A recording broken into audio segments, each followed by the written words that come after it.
This is what I'm taking to Greece tomorrow.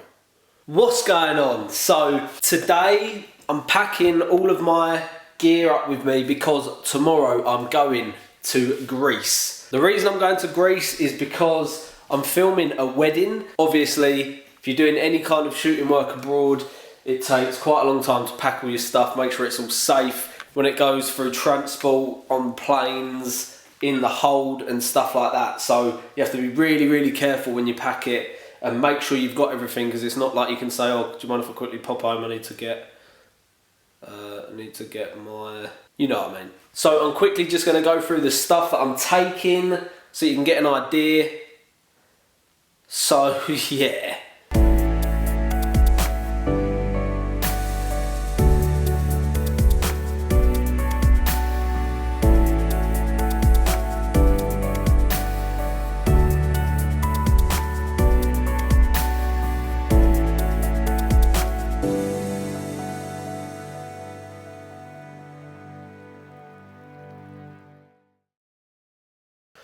So obviously I'm taking my tripod. This is the Velbin DV6000. It's got a fluid head, it's quite nice.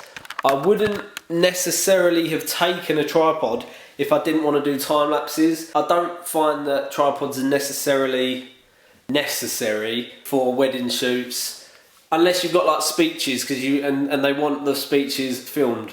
I don't think they want the speeches filmed on this one, so it's not an issue. So yeah, the tripod is mainly going to be used for time lapses. It's a nice beautiful island as well, so we're going to get some nice stuff. Next item, laptop. Obviously I'm going to need my laptop because I'm going to edit a few little bits while I'm there, probably going to edit a couple of vlogs, so I'm definitely going to be taking that of me to transfer files as well from the camera to the hard drive, from that camera to the hard drive, and also from the microphone and from this bad boy to the hard drive. I'm also taking my glide cam, essentially just a little mini steady cam. If you balance it right, then the shots come out really, really nice. Takes a little bit of time learning it, but other than that, it is a really, really good bit of kit, and it's really nice for weddings as well, because you want everything to kind of be elegant and beautiful and all that jazz for a wedding. So yeah, that's what you want, nice and smooth shots. Right, let's talk about cameras. So I'm taking my 550D, which I'm filming on at the moment. In terms of lenses, I'm taking my Tamron 80-210. I'm also taking my Samyang 14mm 2.8. This is a sick lens, I love this. Definitely going to be using it for some time lapses, and I usually use this lens balanced on here because it goes really, really nicely.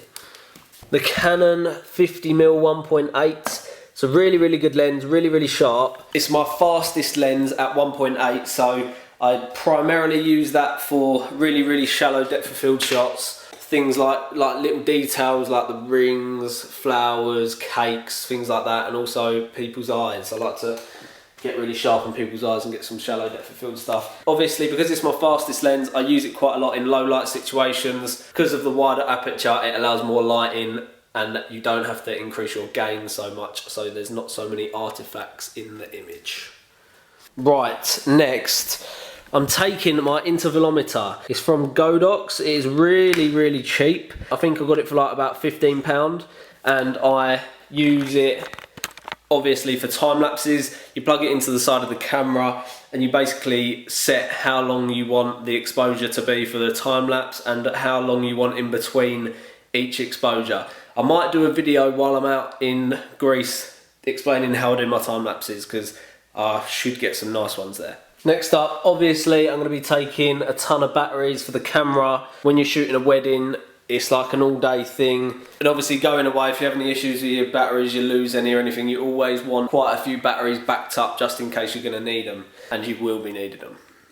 Obviously, I said before, hard drive, got my Zoom H1. I'm taking this because I want to get some really good sound design of waves, the wind, people jumping into pools, stuff like that. Taking the little vlogging camera, the little Panasonic. That's going to be with me most of the time when I'm doing a little bit of vlogging, because this is going to be shooting other stuff, and it's quite big, this one, so I'm going to be shooting mainly on this. Obviously chargers, little tiny GorillaPod for wrapping this round like trees and stuff to get time lapses. GoPro. Not gonna lie, I'm not the biggest fan of GoPros anymore. Used to really like them. I've done my dissertation on GoPro. I liked them at the time, and yeah, like you can do a load of really good stuff with them, but they're just not that good. The picture quality ain't that good. The rolling shutter on it is just terrible. Like it jiggles about and the frame starts wobbling and getting jello. So I don't like them, but I'm going to take it because they are really, really handy for when you're in situations like obviously you can chuck it underwater, nothing's going to happen to it. So yeah, I am going to be taking it. LED is coming with me so I can light up my night scenes. Also, I like to use it for accent lights when I'm doing time lapses at night. The Diker pack. So this little bag here is an underwater housing for this camera here, the 550D. I bought this underwater housing for when I went travelling in Vietnam. I only used it a couple of times, mainly because it's quite hard to get it in and out, and once it's in, you kind of got to keep it in because it's going to get wet. But I'm definitely going to be taking it because I really want to get some nice underwater shots this year.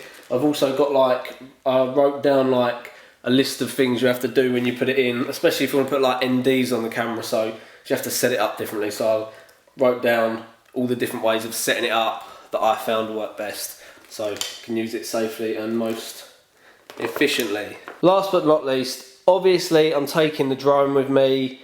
I've done a video on travelling with it. You need to stick them in them LiPo bags there. Them ones I'm giving away in about 3 days. Thanks for giving me crap about them being a bit of a shit giveaway, but no props. So I'm still unsure whether I'm going to take the drone in my hand luggage or not yet. 100% taking the batteries in my hand luggage in the LiPo bags because you've got to. Not sure whether I'm going to take them in the hand luggage or not because I want to take my camera and a load of other stuff like that's quite expensive in my hand luggage. Don't want to put it in the hold. Here are my Taco RC ND filters for my Phantom drone. So they literally just pop on the front there. It's going to be really, really bright out in Greece. Obviously the sun's out 95% of the day. These ND filters are pretty much essential. They're basically just sunglasses for the lens, so you can have more control in your exposure. Last couple of bits. So obviously your standard multi-tool lens cleaner. And obviously I'm going to be packing all of this in my f-stop Talopa. I've done a review on this bag a couple of days ago. So if you want to know more about that, go back about 2 or 3 videos and it's there, so sick. Really, really good bag.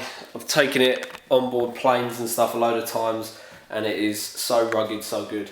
Phantom's going in there and then Eva in there without my ICU.